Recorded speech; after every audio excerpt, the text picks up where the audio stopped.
Gen Z has the smallest credit card balances of any generation alive today. That's not the good news it sounds like. Their average balance is under $3,000, less than half of what millennials carry, a fraction of Gen X's. And yet, out of every generation tracked, Gen Z's debt is growing the fastest, recently overtaking a generation that's been dying for decades. So here's the real question. If they owe the least, why does this specific number scare economists more than any other age group's debt? Picture a 22-year-old, first real job, first apartment, first credit card, feeling responsible because the balance looks small on the screen. Here's the twist nobody tells them. Small balance and safe are not the same thing, not even close, because the danger isn't in the number today. It's in the direction it's moving. And by the end of this video, you'll see exactly why that direction matters more than the number itself. Start with the numbers side by side. Gen X, around $9,600 average. Millennials, around $6,961, recently passing boomers for the first time. Gen Z, roughly $2,900 to $3,500. On paper, Gen Z looks like the responsible one. Lowest balance of any living generation. That's the story most headlines stop at. But growth rate tells a different story. Gen Z's balance recently passed the silent generations, a generation in their late 70s and 80s, for the first time ever recorded. Think about what that actually means. 20-somethings, several decades into their financial lives ahead of them, already carrying more revolving debt than people who've had 60 more years to pay things off. If you're in your 20s watching this and thinking my balance is fine, it's small. Stick with this, because the next part is exactly why that thinking is the trap. Here's the hidden crack. Gen Z also faces the highest average interest rate of any generation, around 22.8%. Smaller balance, but the most expensive debt to carry, dollar for dollar. Think of it like a small snowball rolling down a much steeper hill than everyone else's. It starts smaller. It doesn't stay smaller for long. Add the second piece. Gen Z has the shortest credit history and the least financial cushion of any generation, meaning less room to absorb a bad month. So a $2,900 balance for a 23-year-old with 3 months of work history and no savings isn't automatically safer than a $9,600 balance for someone in their 50s with 2 decades of equity behind them. This is the general principle worth remembering. The size of a debt matters less than the size of the debt relative to what's actually behind it. Savings, income stability, time to recover. And the reason this generation's balances are climbing fastest isn't reckless spending, either. It's the same story as everywhere else in this micro-nicho: rent, groceries, and everyday costs rising faster than entry-level paychecks. Picture someone using a card for a $47 grocery run. Not a splurge, just dinner, and carrying that balance because payday is still 4 days out. Multiply that pattern across millions of first jobs, first apartments, and first paychecks that don't quite stretch far enough, and you get a generation's debt curve climbing faster than any before it. So what actually matters here isn't panicking over a $3,000 number.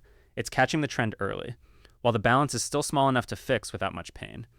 The earlier someone notices their balance is trending up 2 months in a row, the cheaper and easier it is to reverse, compared to noticing it 5 years and 1 job change later. That's really the whole difference between Gen X's story and Gen Z's story right now. One generation is deep in an old problem. The other still has the chance to catch a new one early. The smallest debt in the room isn't always the safest one. Sometimes it's just the earliest chapter of a story that hasn't finished being written yet. The real question isn't how much you owe today. It's which direction that number has been moving for the last 3 months. So if you're the person watching this with a $2,800 balance thinking, okay, but what do I actually do? Here's where it gets useful. Not motivational, just math. Pull up your last 2 statements. One question only. Did the balance go up, stay flat, or go down? That single trend line matters more than the dollar amount itself. Here's the part that works in Gen Z's favor. Because the balance is still small, an extra $20 or $30 a month above the minimum moves the needle fast. On a $9,000 balance, that same $20 barely registers.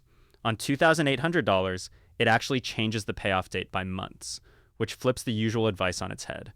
Nobody needs a dramatic overhaul here. The fix is proportionally smaller than the problem sounds, as long as it happens now, not 2 years from now.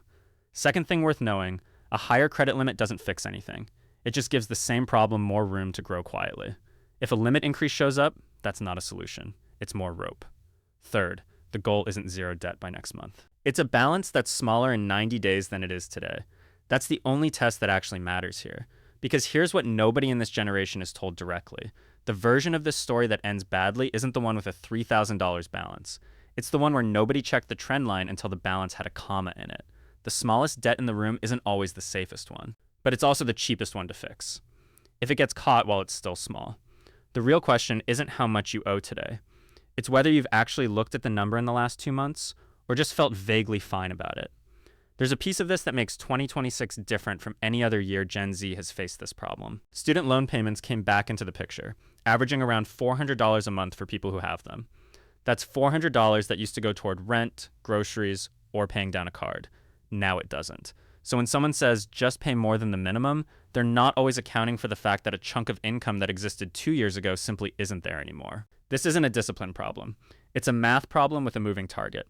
Here's a comparison worth sitting with.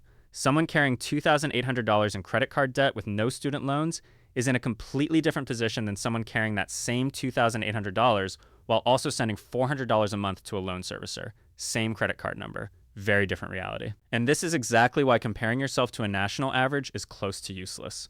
The average doesn't know about your rent increase, your loan payment, or your specific paycheck. It's a number, not a diagnosis.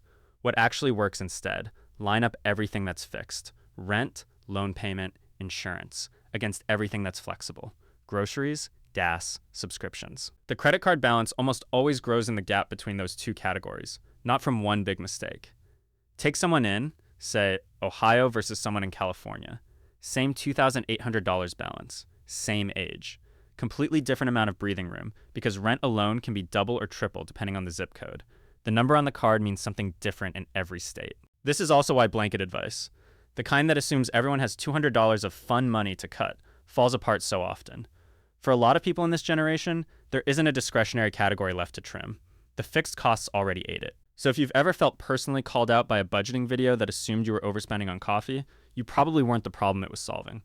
Stick with this, because the next part is about what actually is worth checking instead.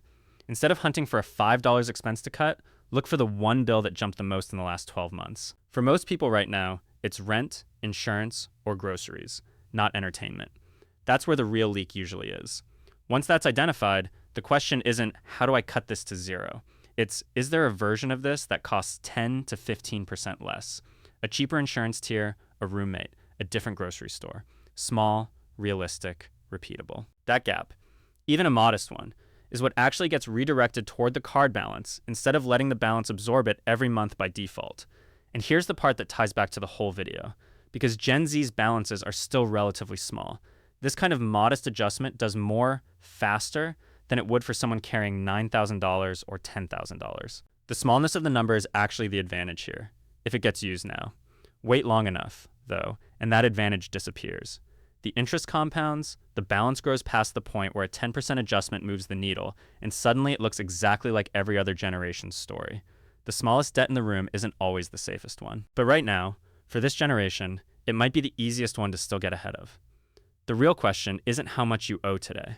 It's whether you're going to check that trend line this month or wait until the number stops feeling small.